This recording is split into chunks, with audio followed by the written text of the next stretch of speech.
यहाँ पर तृतीय तृतीय स्कंद में भी भगवान अरे विष्णु के विराट पुरुष के क्या है, अरे उसका वर्णन किया है, सृष्टि का वर्णन किया। हाँ, सृष्टि। यहाँ पर विशेष रूप से विदुर, उद्धव जी का और विदुर का संवाद है तृतीय स्कंद में ना। सर्ग विसर्ग हैं, कौन सा? नहीं, सर्ग है ना, सर्ग है तो सर्ग है पहला जो है, सर्ग है। प्रथम अध्याय नहीं, तृतीय स्कंद में है ना, तृतीय से शुरू है। तृतीय स्कंद है ना, 10 लक्षण है तो सर्ग आ गया, यहाँ से शुरू होगा। तो सर्ग इसमें अरे भगवान विष्णु ने कौन सा अवतार लिया था, यहाँ पर संवाद आया है। जैसे कपिल भगवान ने ना, कपिल भगवान ने अरे इस प्रकार सृष्टि का वर्णन किया, तत्व का उपदेश किया देवहूति को, तो इस प्रकार से तो यहाँ पर सबसे पहले तो मैं उद्धव जी का और विदुर जी का संवाद है। यानी भगवान अरे श्री कृष्ण नहीं, श्री कृष्ण अरे अब गए नहीं थे, भगवान श्री कृष्ण परम धाम को नहीं गए थे, क्योंकि अरे जब भगवान श्री कृष्ण से पहले तो उद्धव जी का ही विदुर जी का शरीर छूट गया था। विदुर जी का शरीर है ना, कब छूट गया था, अरे उद्धव जी से मतलब भगवान श्री कृष्ण के जाने से पहले, मालूम है कि नहीं है? विदुर जी महाराज का जो शरीर छूटा था पहले ही छूट गया था। तो यहाँ पर लेकिन विदुर जी का और उद्धव जी का जो संवाद हुआ है, तो उद्धव जी ने भगवान श्री कृष्ण की चर्चा विदुर जी से करी, और विदुर जी महाराज भगवान श्री कृष्ण के विषय में पूछते थे, तो विदुर जी ने, उद्धव जी ने भगवान श्री कृष्ण के जन्म से लेकर के सारी लीलाओं का वर्णन किया। यहाँ पर के कंस को मारा, गोकुल में गए, जन्म हुआ, जन्म के बाद अरे कहाँ पर गए, गोकुल में गए, गोकुल में भगवान श्री कृष्ण अरे पूतना आदि को मारा, अन्न को मारा, लीला करी। उद्धव जी द्वारा भगवान की बाल लीलाओं का वर्णन दूसरे अध्याय में, दूसरा अध्याय आगे निकला, दूसरा अध्याय आगे आ गया, देखा दूसरा अध्याय। हाँ, तृतीय का दूसरा निकालो,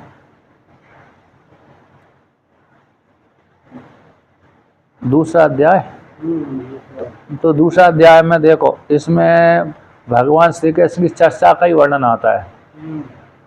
तो चर्चा का आता है वर्णन, तो यहाँ पर उद्धव जी ने भगवान श्री कृष्ण के विभिन्न प्रकार के जो बाल लीलाओं का वर्णन किया। बाल लीलाओं की कहाँ से शुरू से किया कि शुरू से ही अरे पूतना को वध को लेकर के, शक्तासुर को लेकर के, फिर अन्न को लेकर के, चंद्रमा को लेकर के, फिर वहाँ से अरे अन्य अन्य लीलाओं का वर्णन करो, धर्मराज के यज्ञ का, यहाँ पर भगवान अरे शिशुपाल बाल लीलाओं का वर्णन किया ही, ठीक ना। फिर बाल लीलाओं के पश्चात जब कंस को मार दिया, मतलब वृंदावन में अरे वृंदावन रहकर गाय चराए, अन्य राक्षसों को मारा, अन्य संगारों कर, बकासुर, शक्तासुर और गजासुर और गर्दव को, इन सबको मार, गोवर्धन पर्वत को उठाया, धेनुकासुर गोवर्धन पर्वत को उठाए, इंद्र का मान भंग किया, कालियवन को अरे क्या किया, दमन किया, और दावानल का पान किया। दावानल देखा, दावानल कुंड है कहाँ है? पास में ओडिया बाबा। ओडिया बाबा के आश्रम में हम गए वहाँ। इसके पश्चात फिर कंस को मार करके क्या किया, फिर अरे इनका द्वारका नाम की नगरी बसा ली, जरासंध के साथ कई बार युद्ध हुआ, युद्ध होने के पश्चात जरासंध की नगरी, वहाँ से कालेवन को संहार करवाया, मारा, संहार करवाया और द्वारका नाम की नगरी बसाई। तो उसी विवाह की आदि तो युधिष्ठिर महाराज को यज्ञ करवाया, राष्ट्रीय यज्ञ करवाया। इस प्रकार की इन्होंने, किन्होंने, उद्धव जी ने अरे बाल लीलाओं का वर्णन किया। भगवान की यहाँ पर कहते हैं विभिन्न प्रकार की लीलाओं का वर्णन किए यहाँ पर। अभी इसमें ये भी वर्णन किया कि भगवान ने, उद्धव जी कहते हैं कि अरे भगवान की इच्छा कि मैंने कौरव पांडव को के माध्यम से सारी पृथ्वी का भार तो उतार दिया, किंतु अब मेरे ही जो संतान है वे मेरा तेज इनमें है, तो इनको ये तो इनके कारण भी भार बना हुआ है, तो इसको फिर क्या किस प्रकार से भार उतारा जाए, इनको किस प्रकार संहार किया जाए, तो इनका नाश किस प्रकार से किया जाए, ऐसा जान करके ऋषियों के द्वारा उन्होंने क्या कर दिया, साफ दिलवा दिया ऋषियों के माध्यम से। तृतीय अध्याय चौथे अध्याय के शुरू में ही है। चौथे हैं? ये तो वो लीलाओं का वर्णन किया था। हैं? लीला ही तो सुना जाएगा, सुनाया जाएगा। लीला का दूध नहीं जात, अच्छा प्रसंग है। नहीं इसमें ज्यादा ग्रंथ लिखे गए हैं बहुत। है एक रात्रि में जो सुनाया है उद्धव जी ने विदुर जी को, उस पर भी बहुत ग्रंथ लिखे गए। किसमें? हाँ, अच्छे ग्रंथ लिखे। इसमें संपूर्ण लीला है भगवान जन्म से लेकर के। मैं तो दूसरे सुना रहा था। मैं तो इसमें देखिए, इसमें तो भगवान श्री कृष्ण की लीलाओं को वर्णन किया है और कौरवों का संहार करवा दिया प्रवास क्षेत्र आदि में। शुरू करिए, हैं? शुरू करिए यहाँ से। और क्या? मैंने तो इसको तैयार नहीं किया, समस्या तो है। तैयार क्या करना, वही है। इति भागवतः पृष्ठा छत्रावार्तां प्रिया श्रियां प्रतिवक्तुं न चोत्सेह औत्कंठ्याते स्मारितेश्वरः। तो यहाँ पर श्री सुखदेव जी कहते हैं राजा परीक्षित को, तो यहाँ पर कहते हैं श्री सुखवाच इति भगवता पृष्ठा, यानी विदुर जी के द्वारा पूछे जाने पर, विदुर जी के द्वारा पूछे जाने पर उद्धव से पूछे, तो भगवान के विषय में पूछे गए थे छत्रा के द्वारा, यानी किन के द्वारा, विदुर जी के द्वारा पूछे जाने पर, तो जो उन विदुर की और उद्धव जी की जो प्रिय वार्ता, प्रेम को देने वाली, प्रियास्याम वार्ता, यानी आनंद को देने वाली वार्ता को कहने के लिए, सुखदेव जी कहने के लिए न उत्सहे, कहते हैं भगवान श्री कृष्ण समझ रखने वाली जो बातें पूछी। अब आचार आता कहते जब इस प्रकार से कहने के लिए फिर वे हुए, तो यानी जब उन भगवान से सुखदेव जी से पूछी भगवान श्री कृष्ण संबंधी वाणी को, कहते हैं प्रतिवक्त तुम न सहे, और कहने में समर्थ नहीं हुए। कौन? सुखदेव जी। और कंठात स्मारित ईश्वरा, यानी ईश्वर के स्मरण करने से उनकी कंठ भर गया। जब कंठ भर जाता है तो फिर व्यक्ति बोल नहीं पाता उस काल में। इस प्रकार से यह पंचहायनो मात्रा प्रातरासाय याचिता ये तन्नै छद्र रचयन यस्य सपर्याम बाली लीलया। जब भगवान 5 दिनों के थे, है ना, 5 आयन बस, आयन बस होता है। जब 5 वर्ष के थे तो कहते हैं उस काल में, तो 5 वर्ष से, अच्छा 7 वर्ष की अवस्था में तो भगवान ने गोवर्धन पर्वत भी उठाया जाता है। उद्धव जी की बात है, हैं? उद्धव जी की बात है। नहीं, 5 वर्ष की 7 वर्ष की अवस्था में तो भगवान ने गोवर्धन पर्वत उठा लिया था। ये उद्धव जी की बात हो रही है। उद्धव जी की बात हो, 5 वर्ष के थे ना उद्धव जी, तो भगवान की लीला मूर्ति बना के सेवा करते थे। हैं? उद्धव जी, हाँ, उद्धव जी तो मथुरा में रहते थे उस काल। ये अभी जो एक श्लोक में उद्धव जी की बात हो रही है।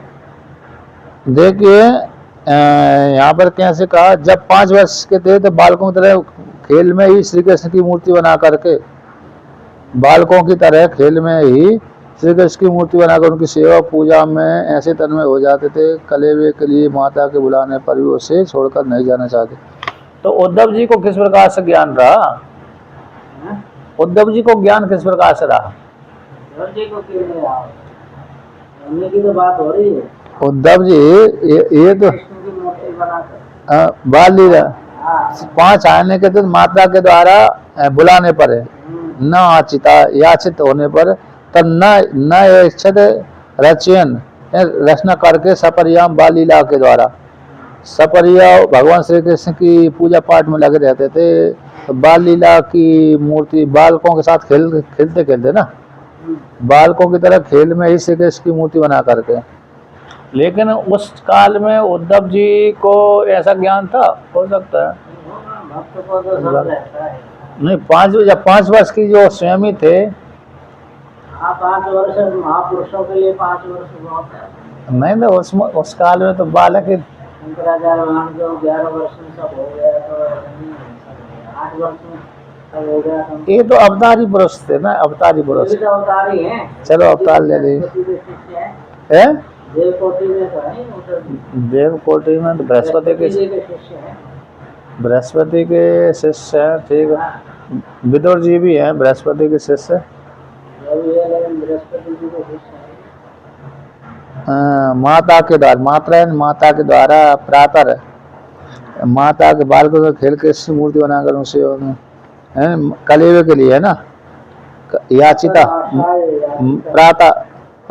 प्रातः आशा बुलाने पर, याचिता बुलाए जाने पर, माता के बुलाए जाने पर तद नहीं है याचिता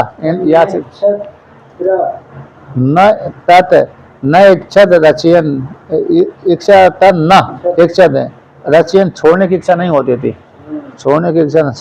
ऐसे सपरियाम बाल लीला के द्वारा भगवान श्री कृष्ण की मूर्ति बना करके पूजा करने कारण उसमें आसक्ति हो जाने के कारण उसको छोड़ने की इच्छा नहीं होती थी। यानी जो खाने के लिए भक्षण करने के लिए आशाए सकतम सेवया तस्य कालेन जरसम गता पृष्ठो वार्तां प्रति ब्रूयात भर्तुर पाद बनो स्मरण। कहते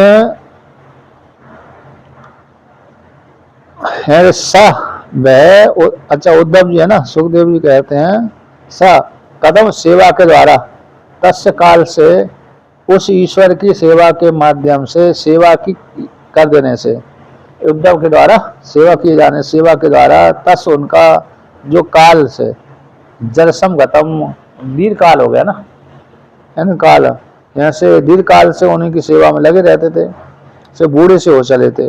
अच्छा पृष्ठवार्ताम प्रति आते हैं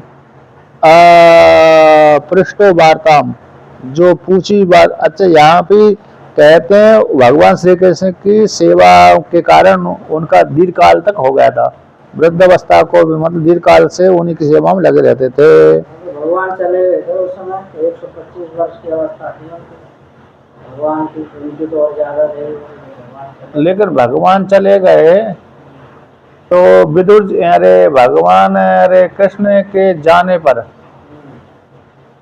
कब के भगवान श्री कृष्ण के जाने पर, लेकिन विदुर जी का शरीर कब छूटा था? विदुर जी तो हिमालय में चले गए थे ना, उनको धृतराष्ट्र को लेकर, हैं? धृतराष्ट्र और गांधारी को लेकर के पर्वत में चले गए थे। लेकिन आएगा इसमें परिणाम नहीं ये है ना, एक जगह आता है कि जब अरे गांधारी चली गई थी ना मिलने के लिए, और धृतराष्ट्र को लेके जाएंगे, इसमें आएगा, इसमें आया तो है, लेकिन जब बात सुन करके वो जाएंगे हस्तिनापुर। कौन? विदुर जी हस्तिनापुर जाएंगे, उनको लेके फिर हिमालय चले जाएंगे। हाँ तो इससे पहले तो कृष्ण भगवान का शरीर छूटा था। हाँ छूट गया था, वो तो युद्ध शुरू हो गया था ना महाभारत। विदुर जी तीर्थ यात्रा में चले गए थे। विदुर जी तो तीर्थ यात्रा में चले गए थे, लेकिन भगवान का शरीर कब तक बना रहा है? युद्ध महाभारत युद्ध समाप्त होने के 30-35 वर्ष बाद। हाँ तो फिर इसी के बीच में ही तो यार देखो इसी के बीच में महाभारत युद्ध हुआ तो महाभारत युद्ध हो जाने के पश्चात महाभारत होते ही विदुर जी निकल के गए। कहाँ निकल गए? तीर्थ यात्रा को चले गए। तो उसी काल में लेकिन भगवान श्री कृष्ण युद्ध करते रहे। युद्ध करवा करके भगवान श्री कृष्ण कहाँ चले गए? अपने द्वारका नगरी। लेकिन शरीर नहीं छूटा था छूट गया। भगवान श्री कृष्ण का शरीर ये नहीं। प्रसंग है उसमें चले गए भगवान। नहीं, ये प्रसंग है जब चले गए हैं तब भगवान ने जो है। अरे देखो देखो ना, विदुर जी नहीं, विदुर जी का जो शरीर है ना, अच्छा देखो, अरे पांडवों का शरीर और भगवान श्री कृष्ण का शरीर कब छूटा था? साथ साथ ही छूटा है कि नहीं छूटा? भगवान के जाने के बाद छूटा है। भगवान के तो बना दिया फिर चले। अब भगवान को जाने के पश्चात ही छूटा है ना। तो कितने दिनों के बाद? बहुत समय, 1 साल 2-3 महीने के बाद आता, 1 साल के बाद छूटा है। 7 महीने के बाद आया। 7 महीने के बाद छूटा है ना हिमालय क्षेत्र में। लेकिन अरे यहाँ से विदुर जी कब छूटा शरीर विदुर जी का? विदुर जी तो आए जब पांडव का युधिष्ठिर का राज्य था। हाँ, तुरंत आके फिर इनको अरे धृतराष्ट्र को ले गए। तो तभी तो शरीर छूट गया था उनका, इनका विदुर जी का। तो फिर जंगल में चले गए थे। नहीं छोटा था तभी तो मिलन हो रहा है। जब विदुर जी को भगवान ने कहा जाओ तुम बद्रिकाश्रम। अच्छा अच्छा वो आ रहे थे और ये मिल गए। अच्छा, रास्ते में मिल गए थे। रास्ते में मिल गए। वो जा रहे थे बद्रीनाथ। हाँ हाँ, भगवान की वीरा से तो वहाँ भेंट हुई। तब चर्चा चली। ये चर्चा।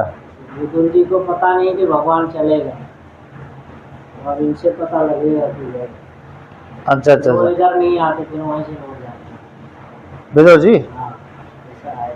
अच्छा, ऐसा इसमें। लेकिन दूसरी पुराण की अलग कथा है।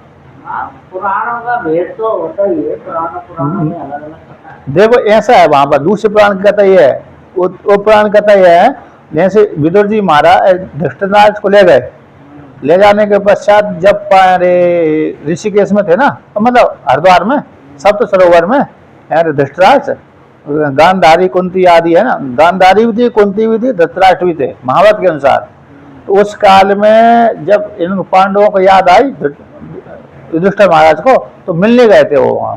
तो किसी अन्य पुराण में होगा। महाभारत का है वो प्रसंग। महाभारत का होगा वो इसमें। हाँ, महाभारत का प्रसंग है। तो फिर भागवत में तो थोड़ा आगे पीछे करके लिया हुआ है। तो महाभारत का प्रसंग है, क्योंकि वो तो क्रम से चली होगी। इसलिए वहां पर यार उनका शरीर कृष्ण भगवान से पहले ही छूट गया था। तो देखिए, भागवत में ऐसा है कि जैसे अर्जुन ने बताया भगवान चले गए, 7 महीने बाद आया, कुंती ने उसी समय त्याग दिया। उसी समय त्याग दिया। जैसे सुना कि भगवान चले गए उसी समय त्याग दिया। कुंती ने शरीर त्याग दिया भागवत में। हाँ, लेकिन अरे अर्जुन की और पत्नियों ने तो नहीं त्याग दिया। पांडवों की और पत्नी ने नहीं, द्रौपदी साथ गई थी। इन लोगों ने, अन्यों ने तो बनी रही। चलिए, तो इसी का अनुसार चलेंगे। नहीं, उसमें कौन सी वो कहानी तो है कि पृष्ठ वार्ताम प्रतिब्रूयात, जो पूछी वार्ता को कहा, भर्ता के पैरों को स्मरण करते हुए, भर्ता भगवान श्री कृष्ण के पैरों चरण कमलों को स्मरण करते हुए, उन स्मरण करते हुए करके फिर उत्तर दे, है ना। फिर वे कैसे उत्तर दे सकते थे? यानी उनका भगवान प्रभु के चरण कमलों का स्मरण हुआ, फिर उनका चित्त विरह से व्याकुल हो गया, फिर वे कैसे उत्तर दे सकते हैं? फिर पूछी वार्ता को प्रतिब्रूयात, जो पूछी ही बात है कि भगवान श्री के संबंध चर्चा को पूछा था, तो किस प्रकार से वार्ता ब्रूयात, वार्ता को कहा।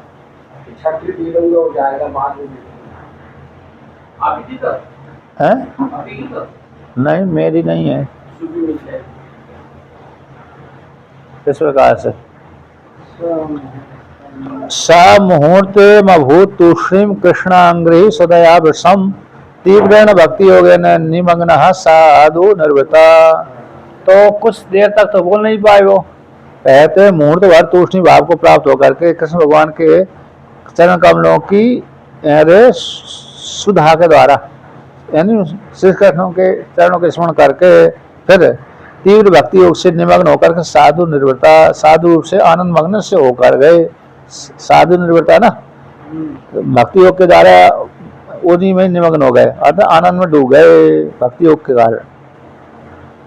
मकरंद सुधा से सरोवर होकर के, यानी भगवान श्री कृष्ण के चरण कमलों के आनंद रस का स्मरण करते हुए भक्ति योग के माध्यम से तूष्णीम भाव को प्राप्त हो गए कुछ काल के लिए।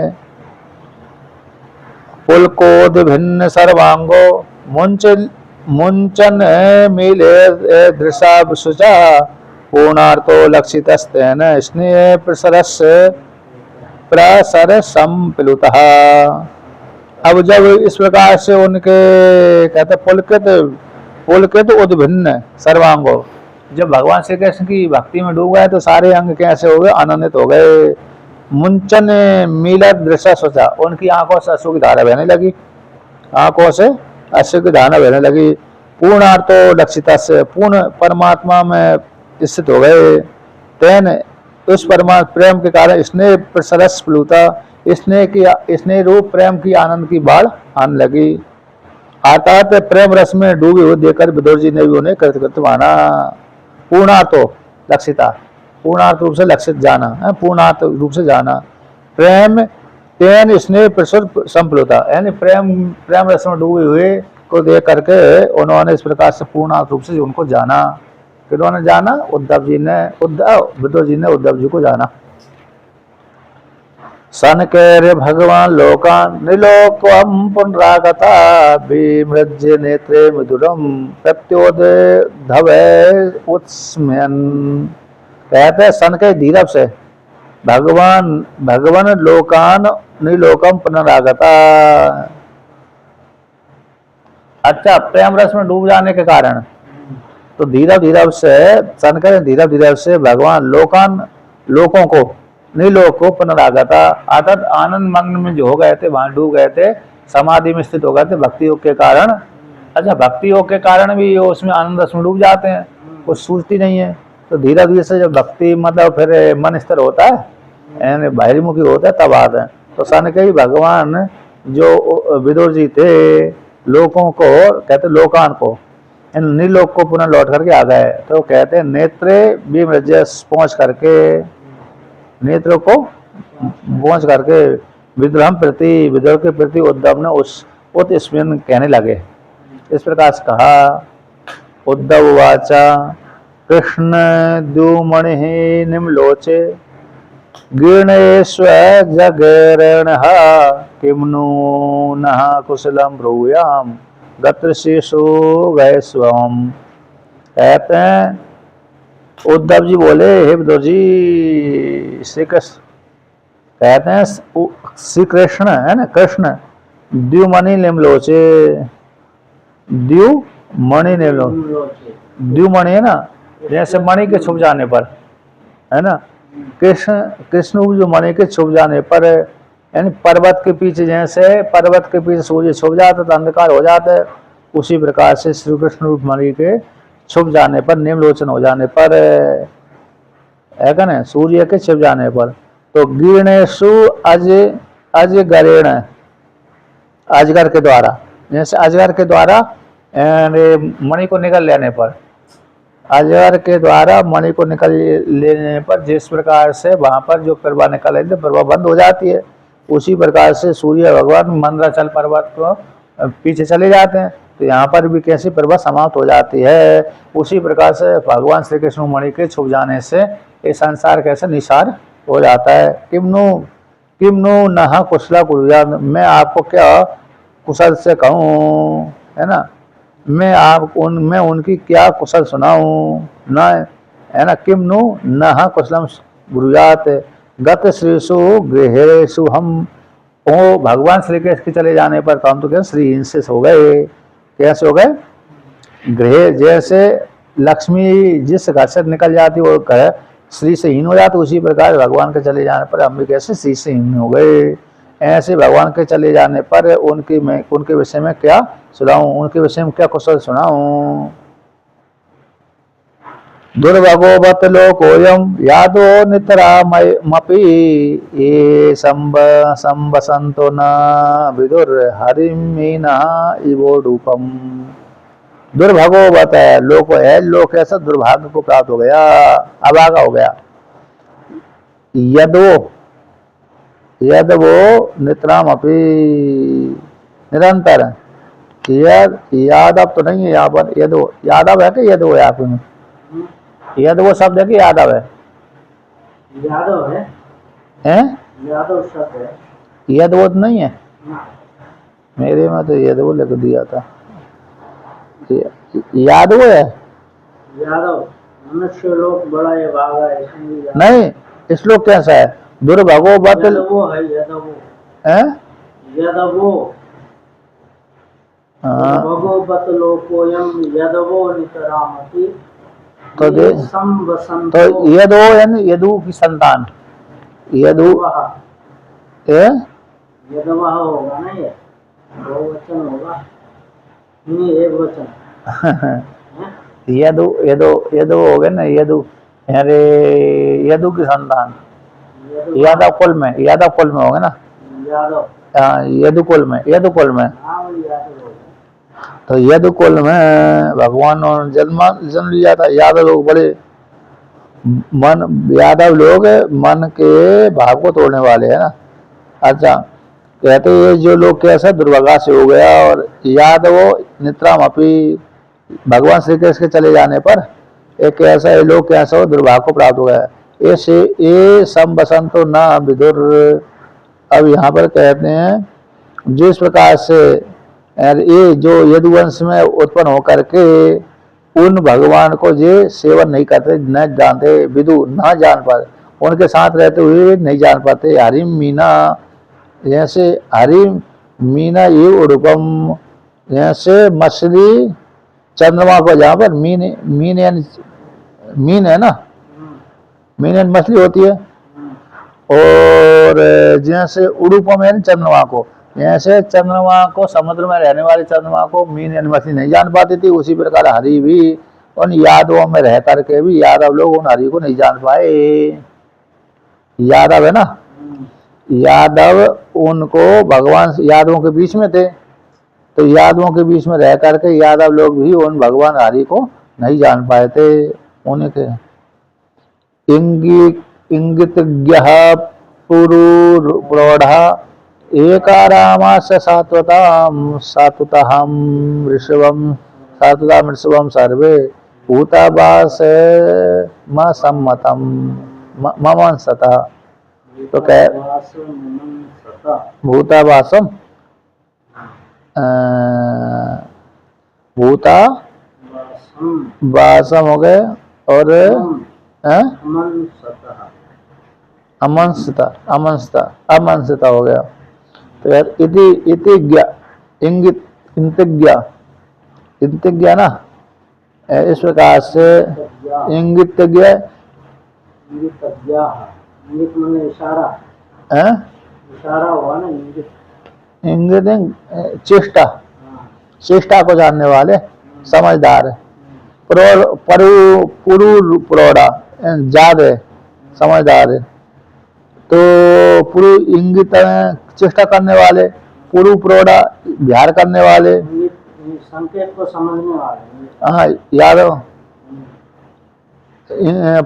पुरु प्रौढ़ा एक रामाश्य सात होता। अच्छा, सारे बहुवचन है, यानी यहाँ पर यादव लोग मन के भाव को तोड़ने वाले, बड़े समझदार और भगवान के साथ, हाँ इंगितज्ञ मन के भाव को जानने वाले, पुरु प्रौढ़ा बड़े बड़े, पुरु यानी बहुत, प्रौढ़ यानी समझदार वाले। और कहते एक आराम एक स्थान पर सात्वत, जो कैसे क्रीड़ा करने वाले, सात्वतों के मध्य में ऋषभ जो श्रेष्ठ भगवान, भूतावासम भूतों के बीच में निवास करते, अमंसता उनको नहीं जाना था। अतः अंतर्यामी सबको एक श्रेष्ठ यादव ही समझा, जैसे तो भी समस्त विश्व के आश्रय सर्वंतर्यामी भगवान श्री कृष्ण को एक श्रेष्ठ यादव अमंसता जाना था, अमंसता जाना था। कैसे? सात्वतों के मध्य में श्रेष्ठ है ये, इस प्रकार से जो सारे भूतों के भीतर निवास करने वाले थे, ऐसे भगवान श्री कृष्ण को एक श्रेष्ठ रूप से सातों के मध्य में हमारे मध्य में एक श्रेष्ठ ये यादव है, इस प्रकार से जाना। जो सभी के चेष्टा को जानने वाले, सभी के साथ क्रीड़ा करने वाले, एक आराम है ना। ऐसे जो सातों के साथ सात्वत कुल के साथ यादवों के साथ विहार करने वाले ऐसे भगवान जो सभी के साथ मिलकर के रहते थे, उन सात्वतों ने कहा जाना इनको मतलब श्रेष्ठ सात्वत जाना, श्रेष्ठ क्या जाना, यादव जाना, श्रेष्ठ यादव जाना। मतलब ये भी हम जैसा हमें हमारे कुल में पैदा हुए तो ये भी यादव और हम भी यादव, इसलिए लेकिन इनमें ज्यादा सामर्थ्य और हमें थोड़ी कम सामर्थ्य है, इतने ही अकेले उन्होंने जाना। देवस्य माया स्पृष्टा ये चान्यद असदा श्रुतः भ्राम्यते धीर्न तद्वाक्य आत्मन्युपेतात्मनोहरौ। ये देव की माया के द्वारा स्पृष्ट है ना, देव की भगवान की माया से मोहित हो गए, देव की माया के द्वारा स्पर्श की जाने से ये चा अन्य असद आश्रिता और अन्य के आश्रय हो, मतलब यादव इनमें व्यर्थ ठाने वाले शिशुपाल आदि की अवहेलना निंदा सूचवा के भगवत प्राण ब्रह्म नहीं पड़ती।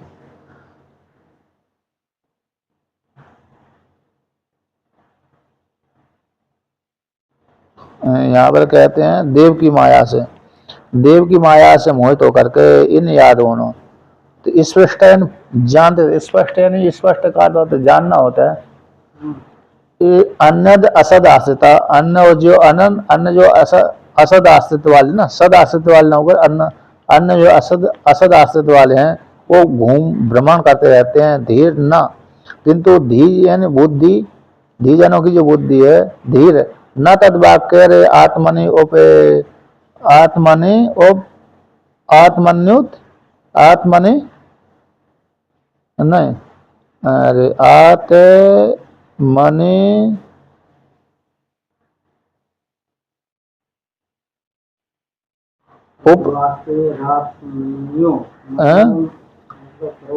नहीं वाक्य तद वाक्य के द्वारा आत्मनि उक्तात्मनो हरऊ, उक्तात्मनो है ना, कैसे बनेगा फिर? आत्मन्य हो गया, आत्मनि हो गए,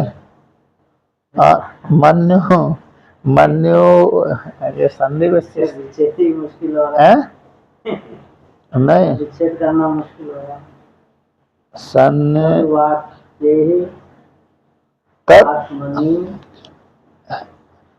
मतलब ये तो हो गए यार देव की माया के द्वारा जो मोहित हो गए, भगवान की माया से मोहित होकर के यादव इनसे व्यर्थ ठाने वाले शिशु आदि अवहेलना, उसको इससे देखते ना।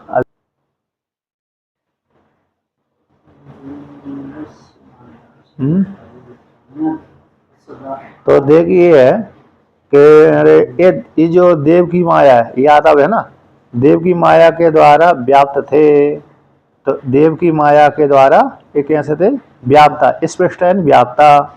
यादव अयम अस्मद बंधु रीति, ये भगवान कैसे हमारे बंधु बांधव हैं, इस प्रकार देव की माया से मोहित हो गए थे। किंतु ये शिशुपाल आदि है अरे असद, ये असद है, मतलब ये शिशुपाल आदि है वो कैसी और अन्य व्यर्थ को आश्रय करके निंदा करते थे, असद वाक्य को लेकर है ना। असद एव अन्य भिन्न ही, इस प्रकार से मिथ्या ही, झूठा ही, किसी अन्य व्यर्थ को आश्रय करके भगवान की निंदा करते रहते थे। तेसा उन वाक्यों के द्वारा आत्मा में, उन कृष्ण भगवान उन वाक्यों को लेकर के अपनी आत्मा में, अंतःकरण में, हरि में, कहते हरि में उक्तात्मनो निश्चित चित्ते मादृश्य बुद्धि न भ्रामते। इस प्रकार से उनके द्वारा वो भगवान कहते हैं जो निंदा करते हैं, कौन निंदा कौन कर रहे हैं, शिशुपाल आदि।